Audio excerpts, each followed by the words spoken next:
Quand il fait très chaud comme ça, et ce soir, il va y avoir beaucoup de policiers au Stade de France, donc il y a un suréquipement, on peut pas être en t-shirt, bien sûr, donc j'imagine que c'est encore plus éprouvant quand il fait une trentaine de degrés. Oui. Le matériel, c'est combien de kilos pour un CRS? C'est plus d'une dizaine de kilos, Ouais. avec les gilets, sans compter les grenades lacrymogènes, le lanceur de balles de défense. Oui, c'est un gros équipement. Et puis, une des missions du syndicat, justement, de notre organisation, c'est de solliciter les directions concernées pour que les collègues aient de quoi boire et de quoi manger dans certains cas.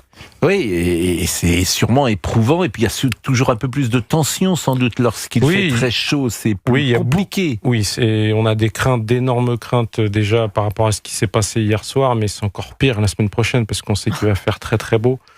Donc pour nous, et que le match, pour le coup, on ne nous a pas trop demandé notre avis, mais le match de la semaine prochaine, la finale de la Ligue des Champions, a été décalé à 18h. Et ça, c'est moins intéressant pour vous, quoi. C'est moins... Bien sûr, parce que au lieu que les violences, s'il y a victoire, s'il y a violence urbaine, au lieu qu'elles commencent à 23h, elles vont commencer à 20h. Jusqu'au bout de la nuit. Oui, alors moi j'avais, je trouvais que le fait qu'à 20h il fasse grand jour, c'était peut-être un gage qu'il y ait moins de violence, comme si la nuit était plus propice à la violence. Je me trompais ? Ça marchait il y a 20 ans. Quand on réprimait, quand quelqu'un faisait une bêtise, quand il s'attaquait à un policier, quand il s'attaquait à du mobilier urbain, il était sanctionné. Il y avait une vraie réponse pénale, mais 20 ans plus tard, c'est complètement différent. C'est-à-dire qu'il y avait plus de réponses pénales il y a 20 ans qu'aujourd'hui ? Moi, en tout cas, je suis entré en 98, c'était totalement différent. Déjà, il y avait beaucoup moins d'impunité, il y avait moins de violence, encore moins de violence envers les forces de l'ordre. Aujourd'hui, on arrivait au summum. Écoutez, ça fait un peu peur ce que vous nous dites. Il y a 65 personnes qui ont été placées en garde à vue après des violences hier soir à Paris, selon la préfecture de police. Une centaine de hooligans de Nice se sont réunis vers 23h30 dans le 10e arrondissement de Paris. Ils ont cherché manifestement à en découdre. Ils ont déambulé le long du canal Saint-Martin et des violences ont éclaté quai de Valmy. 6 personnes ont été blessées, dont une grièvement. Sur ces 6 personnes, c'est manifestement des badauds, des passants qui étaient là. Écoutez, on a une enquête qui est en cours, on est en train de prendre les différentes versions, on ne sait pas encore trop, on nous parle d'un côté d'une fight organisée entre deux groupuscules malheureusement de supporters d'un côté niçois et de l'autre du PSG. On me dit que non, justement, les services nous disent... C'est pour ça que je vous dis, il faut être prudent. Qu'il n'y a pas de fight entre supporters de Paris et supporters de Nice. Je pense que... C'est ce qui a été dit moi, les images que je vois, les images que j'ai vues, je vois des gens qui sont cagoulés, des gens qui ont des masques chirurgicaux. À partir du moment où c'est le cas des deux côtés, c'est qu'il y avait une préméditation et que l'acte, il était préparé. Maintenant, à savoir comment, ça c'est l'enquête qui nous le dira. Mais ces images, je pense qu'elles sont terribles pour le football français, elles sont terribles une fois de plus pour Paris, puisque on sait que le hooliganisme était un problème qu'on a réussi à combattre grâce aux outils qu'on oublie peut-être aujourd'hui d'utiliser, parce que quand on n'a pas de réponse pénale, nous, la police, l'avantage qu'on a, c'est qu'on a la réponse administrative. Et ça avait été le cas dans le cadre de la direction du Paris Saint-Germain au cours des années 2012-2013, et même avant. Déjà en 2001, on contrôlait les individus. Il y avait des restrictions administratives. Les individus n'avaient pas le droit d'aller au Parc des Princes, quand je prends l'exemple du PSG. Et on allait, soit ils venaient pointer au commissariat, soit on allait à leur domicile pour vérifier qu'ils étaient bien à leur domicile. Et aujourd'hui, je crois qu'on n'y arrive plus, Pascal. En fait, c'est pas possible. En fait, aujourd'hui, les services de renseignement, ils font ce qu'ils peuvent, mais ils sont pris par le terrorisme. Donc, dès qu'il y a quelque chose, on dit pourquoi le fichier S a fait ci ou a fait ça. Donc, on sait plus sur quel pied danser. Et là, franchement, chapeau aux collègues hier, parce que la majorité, je dis bien la majorité des collègues d'hier, c'était des collègues de police secours qui sont pas forcément expérimentés. Et moi, quand j'entends 65 interpellations et 0 collègue blessé, alors que pour la demi-finale de la Ligue des Champions, on avait 127 interpellations et 23 collègues blessés.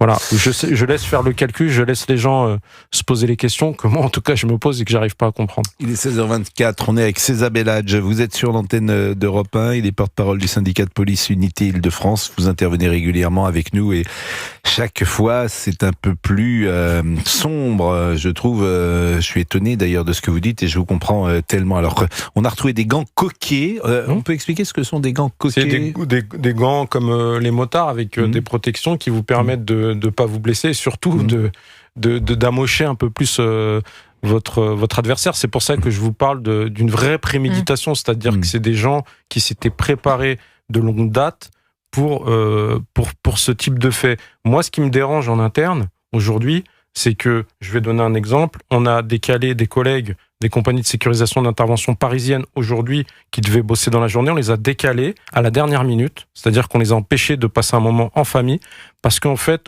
en France, on sait qu'il y a une finale un mois avant qui va jouer entre telle équipe et telle équipe, on sait qu'il y a des éléments qui peuvent être hostiles et qui sont connus de nos services, et c'est 24 heures avant qu'on décide de mettre en place ce dispositif policier. Ils ont pris le train, ils sont arrivés, ils sont partis ensemble. Mais ils c'est sont comme pas les partis. gilets jaunes, Pascal. Non, mais ils sont pas partis séparément. Ils sont pas partis séparément. Oui, bien sûr. Oui. Donc ils ont quitté. Mais j'ai entendu sur CNews, je crois que c'était ce matin, j'ai entendu un de vos invités qui dit oui, mais pourquoi ils les contrôlent pas dans les trains? Parce qu'en fait, on nous laisse pas faire en fait. Faut que les gens comprennent ça. Ils veulent pas. Je sais pas pourquoi ils veulent pas. Pendant les gilets jaunes, sur la partie où on a voulu contrôler les choses vraiment, on contrôlait les éléments, pas ceux qui venaient manifester parce qu'ils n'avaient pas d'argent, ceux qui venaient pour brûler Paris. On les arrêtait dans les gares RER de banlieue. C'est-à-dire qu'on avait des réquisitions du procureur qui nous permettaient de contrôler tout le monde. Tous ceux qui étaient armés, tous ceux qui avaient des objets qui pouvaient laisser entendre qu'ils allaient les utiliser à l'encontre des forces de l'ordre ou du mobilier urbain, on les interpellait, on les emmenait au commissariat. Même si malheureusement ils n'étaient pas condamnés, au moins ils ne pouvaient pas aller mettre le désordre. Et aujourd'hui, je comprends pas pourquoi on fait pas ça. Mais d'un côté, je vous pose la question, pourquoi on le fait pas? Mais parce qu'on n'est pas assez. On n'est pas assez. C'est une question de moyens. Oui, c'est pas une question. C'est une question de moyens en fait. C'est-à-dire qu'aujourd'hui, c'est très simple. On va faire comme on verra. Sûrement, j'ai envie que Paris gagne, mais on voit l'exemple de la demi-finale Ligue des Champions. Vous voyez un véhicule de police où le collègue, il sait plus quoi faire. Il est obligé de balancer une grenade par la fenêtre. Pourquoi? C'est pas un collègue, je pense. À mon avis, déjà, il fait comme il peut. Voilà, s'il m'entend. Mais il est peut-être pas formé à intervenir en maintien de l'ordre ou en violence urbaine. Et il connaît pas le secteur. Parce qu'aujourd'hui, comme on n'est pas assez de policiers, on va piocher en banlieue dans des services qui sont des brigades territoriales de contact qui sont censés faire de la police de proximité. On va les utiliser pour des violences urbaines. Et dans la nouvelle doctrine de la violence urbaine, des violences urbaines, la première chose qu'on vous dit, c'est que le policier doit connaître son territoire. Et aujourd'hui, ils envoient des collègues, et les collègues font comme ils peuvent. Et moi, ce qui me dérange, c'est que le moment où il va y avoir un problème, parce que le collègue, la semaine prochaine, ou peut-être ce soir, qui aura fait 4 heures de travail, 4 heures debout, comme vous le dites, avec 30 degrés, avec tout son matériel, quand il va se retrouver à devoir faire usage d'une grenade et qui va peut-être faire une erreur sur un tir de LBD par exemple, et ben derrière, c'est lui qui va prendre tout seul. Tous ceux qui nous auront envoyés là-bas, eux ils n'auront rien. J'ai discuté, je sais de sources sûres qu'aujourd'hui, je vais donner un exemple, sur la sous-direction de la formation, banlieue Paris, il nous manque 150 formateurs techniques.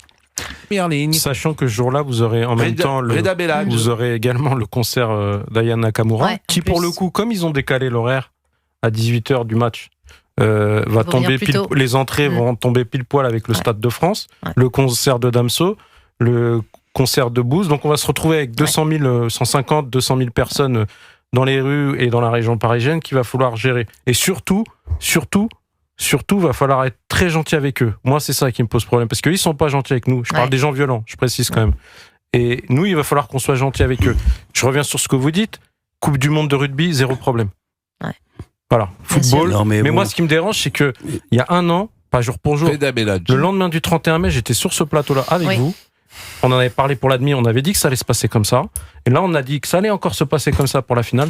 Et rien n'est fait, en fait. Et c'est mes collègues qu'on vient chercher sous leur toit et on leur dit, toi, aujourd'hui, tu vas bosser. Écoutez, et ça pose un vrai problème. Si les individus qu'on a interpellés, les 127 interpellés, il y a eu même pas 11 déferments. Mais ils le font pas. Voilà, c'est ça le problème. Le problème, il est là, en fait. Si les gars, ils savent que derrière, il y a une vraie sanction, ils reviendront pas. Mais vous avez parfaitement raison. Mais vous voulez qu'on aille chercher où les effectifs? En fait, à un moment, on a rajouté 10 000 flics, c'est vrai. Mais ces 10 000 flics, ils étaient partis parce qu'on nous avait sucré les départs à la retraite. Donc à un moment, quand on peut plus, on peut plus. Et surtout, c'est bien gentil de mettre des flics dans Paris, mais si vous les formez pas aux violences urbaines, ils font quoi? Le gars qui va perdre un œil, il va déposer plainte, le policier il va se retrouver tout seul. C'est pas le préfet de police qui va être jugé.